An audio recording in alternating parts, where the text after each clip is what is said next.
Hey nerds, I'm Abby, and today we're going into the vault to talk about one of the most iconic pieces of science fiction history. No one will argue with me on this, I am sure of it. It's Forbidden Planet.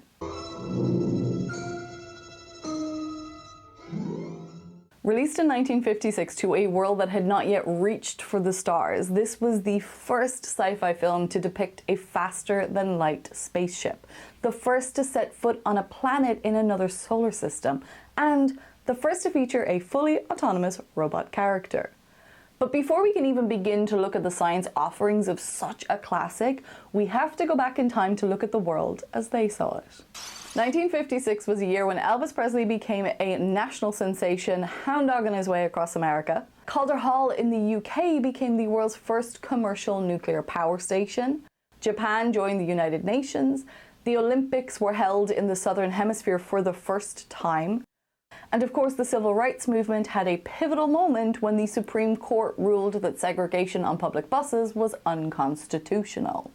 58 years later, and a lot has changed. Some not so much. In Forbidden Planet, our brave crew monitor the controls of their spaceship as they approach a world in another solar system. They carry ray guns and wireless communications. They find the remnants of an ancient civilization who were powered by thermonuclear reactors, and they meet a fully functioning humanoid robot with, dare we say, a smidge of personality. Of course, these ideas were well established in science fiction, because when you don't have to worry about how it works, you can make anything a part of your world. What's fascinating is that the state of the art of science at the time that the movie was released. So let's get into some historical context, starting with space travel. In the opening moments, we learn that men and women landed on the moon in the final decade of the 21st century. Now, for those of you who are century blind like me, that's 2090, so about 70 years from now and around 120 years later than we actually walked on the moon. So what happened? Well, nothing but a healthy dose of skepticism being outdone by money and the space race. Now, in 1956, we had yet to send anything spaceward, and in truth, the shift in mood and drive wouldn't actually come until the 1960s. In terms of politics and strategy, there were questions about the feasibility as well as the desire for manned space missions. Now, the technical challenges were, of course, substantial. You had to deal with propulsion, life support, how would space affect a human body, how will they come back down again? When these were weighed against what the general public were interested in, keeping in mind that at this time it had only been 10 years since the end of World War II, well, the idea of humans in space was distant, mostly speculative, and just not up there on people's priority list. So in the early to mid-1950s, the world was in recovery. People were interested in rebuilding, and they were keeping their eye on the growing arsenals of atomic power. They weren't really thinking about flights to other planets, but the dream and the optimism of reaching out into space was being kept alive through the enthusiasm of scientists as well as science fiction writers. Even as World War II was coming to an end, Arthur C. Clarke had his eyes firmly on the future with ideas about geostationary communication satellites. The development of the V-2 rocket had demonstrated that outer space was within humanity's reach. And so by 1957, just 1 year after the release of Forbidden Planet, Sputnik 1 was launched, our planet's first ever artificial satellite. This was the beginning of a new age, and then as we moved into the 60s, the moon suddenly didn't seem so far. Personally, I do wonder sometimes about where we would be technology-wise in terms of space exploration if it hadn't been for the Cold War, and I'm not saying that as a positive thing. An unhealthy level of competition is not the best way to make breakthroughs, but our continued exploration into the cosmos does bring a lot of technological development into our everyday lives as well. So we've gotten things like fire-resistant materials, cordless tools, digital imaging, water purification, miniaturized medical equipment, heat shields, integrated circuits, memory foam. That's a big one that we all use now. Now, I'm not saying that we wouldn't have gotten there. I'm just curious as to how long it would have taken us. Would Forbidden Planet have been right? Would we still be earthbound today, heading towards our first trip to the moon at the end of this century? I'm just curious. Now, another topic related to space travel in the movie is, of course, going faster than the speed of light, the holy grail of science fiction. We know mathematically that FTL doesn't work. We know that due to causality and relativistic effects, actually moving faster than the speed of light is not possible within the realms of physics as we understand them today. People get upset when I say it's never going to happen, but you know, it's never going to happen. Now, because the limits of our universe are so clear on this, it means that over the last 100 years, the fictional and speculative ideas around FTL travel haven't really changed much. Forbidden Planet subscribes to the hyperdrive and hyperspace flavor, popularized of course in Star Wars, but established for about 100 years now in stories by E. Doc Smith, John Campbell, and of course Isaac Asimov. Hyperspace is just a plot device, and they don't dwell on it in the movie, so neither will we. But what I do want to spend some time on is that ship. Imagine yourself as one of the crew of this faster-than-light spaceship of the future. The spaceship, C-57D, is a flying saucer. Now, alternative shapes and ideas for spaceships, including disc-shaped alien vessels, were a mainstay of science fiction. But our image of a flying saucer really came into being after the first ever widely reported UFO sighting by Kenneth Arnold on June 24, 1947. Now, at the time, Arnold, a private pilot, claimed to have seen 9 high-speed crescent-shaped objects flying in formation. He estimated that they were traveling at several thousand miles per hour and said they moved like a saucer if you skip it across the water, bringing flying saucers to our imagination. But could we ever use a flying saucer as a spacecraft? Admittedly, there are pros and cons, bear with me here. Now, on the pro side, you've got things like good aerodynamic stability when flying through an atmosphere. You've got a 360-degree view, you've got a centralized layout, a larger surface area provides more even distribution of stress, and the shape could provide reduced drag effects. Now, I don't think anyone was thinking of this when they started writing about flying saucers in science fiction, but it does make it sound good, maybe even plausible. Not that I think that aliens have been here, but that it could be an effective spaceship design. But on the con side, the overall engineering required to build one would be incredibly complex and would require materials, technology, control systems far beyond what we have. This is not me saying aliens, because you have to remember that while we said there's good aerodynamic stability when flying in an atmosphere, that doesn't make it adaptable to different environments, say if you wanted to explore Mars and Venus as well as Earth. It's also not suitable for entering and exiting atmospheres. An intelligent alien civilization exploring the universe would know that overall, a saucer ship is not very practical. My biggest question with a saucer ship anyway is always going to be, where's the propulsion system? But listen, however a flying saucer would manage to propel itself, this movie does something that I nearly cried about. It was so beautiful. The gyroscope in the middle of the controls with a model of the ship. This is incredible. It made my nerdy heart so happy. Now, the purpose of it is to be a visual representation of the ship's orientation and its motion so that the crew has real-time information about the ship, which then helps with attitude control, navigation, and control maneuvers. But what exactly is a gyroscope? Well, a gyroscope is a device that uses the principles of angular momentum to detect changes in orientation. When the spacecraft changes its orientation, the gyroscope spinning wheel resists these changes due to its angular momentum, and sensors then detect this resulting motion. So if the ship tilts, rolls, or yaws, the model will mimic these motions, providing intuitive visual feedback. And the information from the gyroscope can be fed directly into the ship's control systems, which can then make automatic adjustments to maintain the orientation that they want. This all helps in stabilizing the ship or performing precise maneuvers. It is such a cool addition to the set design of the ship that I haven't seen before. Hey, quick stage aside. We are potentially looking at the first ever on-screen use of the term reverse the polarity. Attention. Captain to crew, stand by to reverse polarity. Standard Class A security will be maintained upon landing. Let's talk location. The planet they go to is called Altaire 4. It's orbiting the star Altaire. This is a very, very real star. It's located in the Aquila constellation, which is 16.7 light years away. It's an A-type main sequence star, so that means it's white or a bluish white star, so it's like pretty hot. As of now, there are no confirmed planets orbiting Altaire. However, the search for exoplanets, it's ongoing, it is dynamic as hell.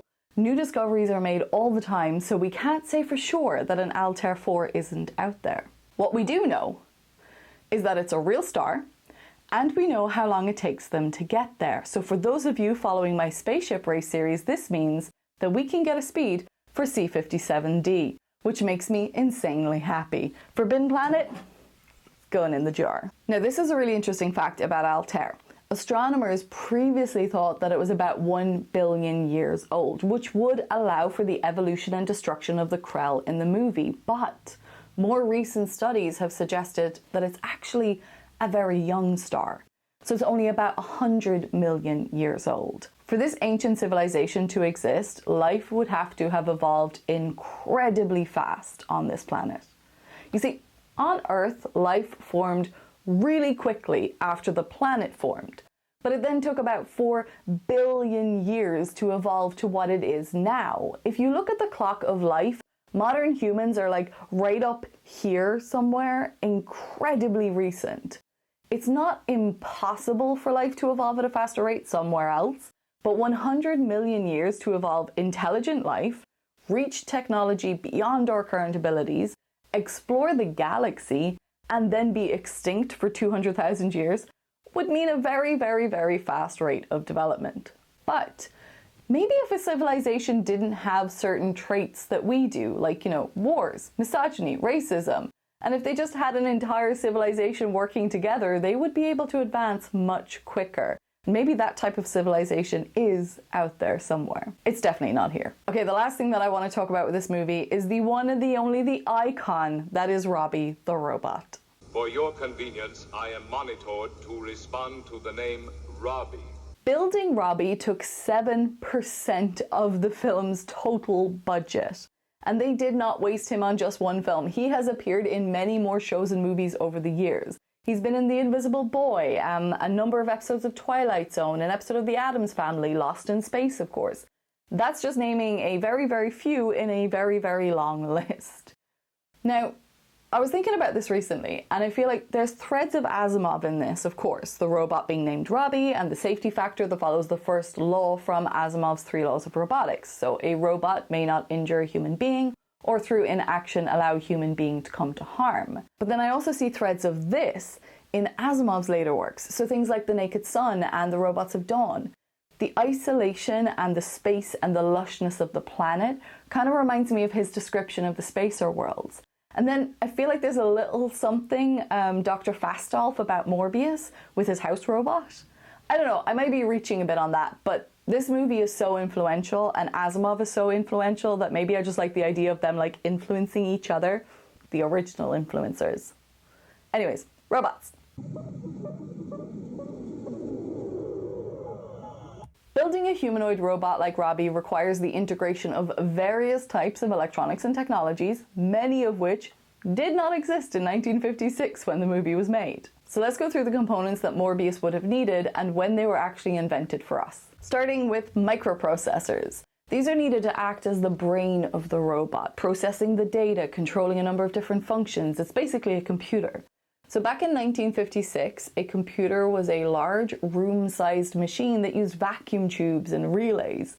And the first microprocessor was the Intel 4004, which wasn't developed until 1971. So nowadays, most of us use some type of computer every day. Next up are sensors and actuators. These are needed to give the robot information about its environment, but also to help it understand how to interact with the environment and to provide the muscles of the system so that it can actually move.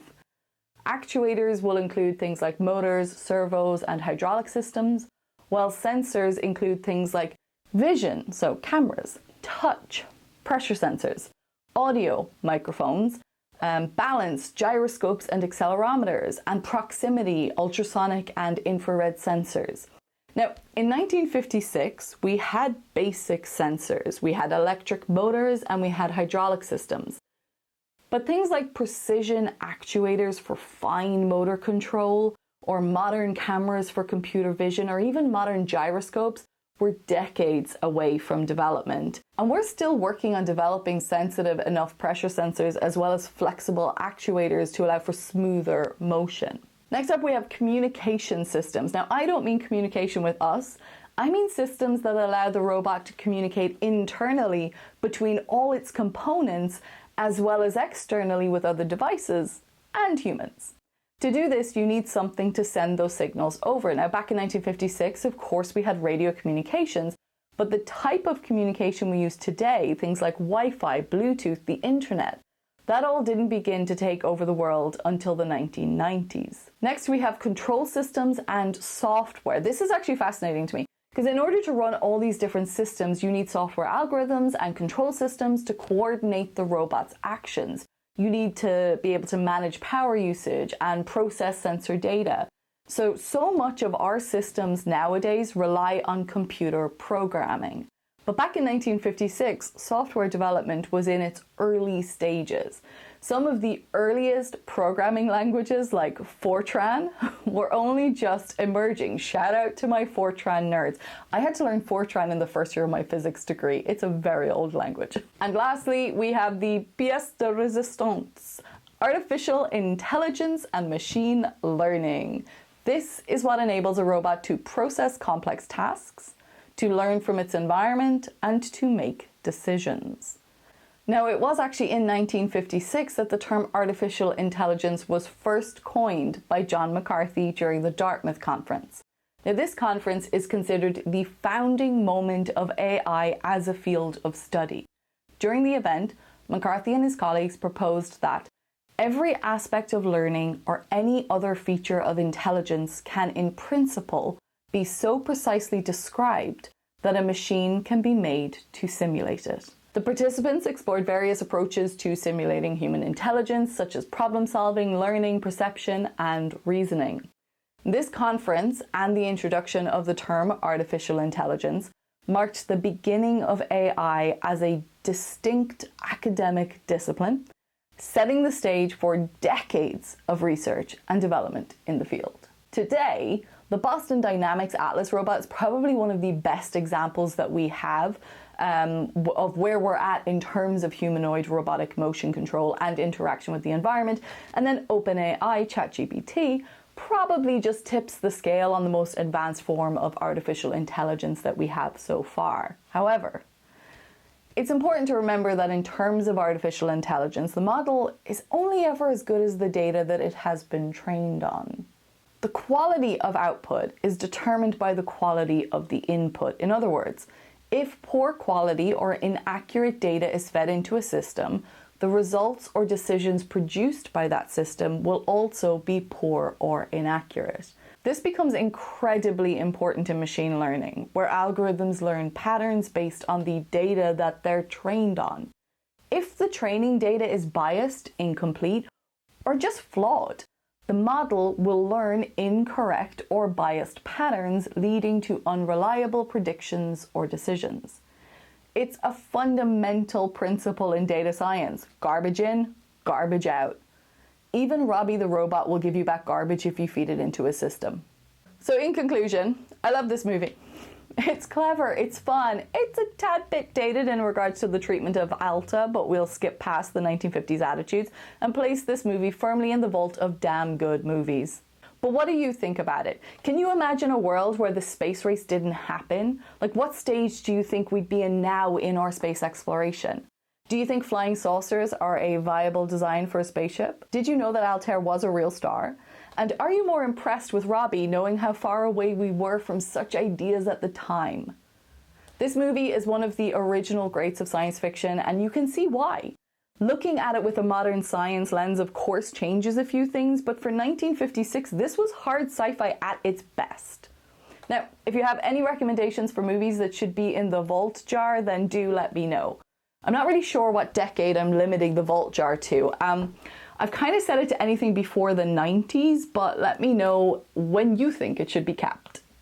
Next week will be the next episode of Gammon's Run and my search for the fastest spaceship in the universe, and we're covering the Hail Mary from Andy Weir's novel Project Hail Mary. Then the week after will be my next long-form video, which is a breakdown of Hollywood speak, Avengers style. I'm finally going to talk about Tony Stark and the Deutsch proposition for time travel. I've been wanting to do that for such a long time. It finally came out of the jar. Thanks for watching. Please do consider subscribing and liking this video if you enjoyed it. And have a nerdy week, you guys. Attention.